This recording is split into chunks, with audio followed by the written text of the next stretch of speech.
اداروں کے جو حقیقی مقامات ہیں وہ سب بے نقاب کر دیے ہیں اپنی حکمت عملی کے تحت. اب کوئی ابہام نہیں رہا اور ذمہ داریاں بڑھ گئی ہیں، اس لیے کہ آئین جو ہوتا ہے کسی ملک کا وہ کوئی لکھا ہوا فقط مسودہ نہیں ہوتا، بلکہ وہ ایک لیونگ انسٹرومنٹ ہوتا ہے. اس پارٹی کا صدر کیسے بنے گا؟ کسی پارٹی میں یہ دستور ابھی تک قائم نہیں ہے. کوئی صورت جماعت اسلامی کی موجود ہے تو ہم اس کرائسس سے گزر رہے ہیں، تو ہم اس ظاہر پروسیس کو تو گزاریں گے.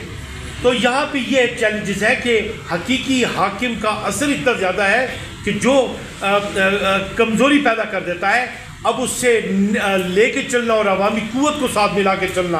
تو عدالت میں جنگ لڑی جا سکتی ہے، روڈ پہ نکلا جا سکتا ہے، لیکن فیصلے تو سیاسی سطح پہ ہونے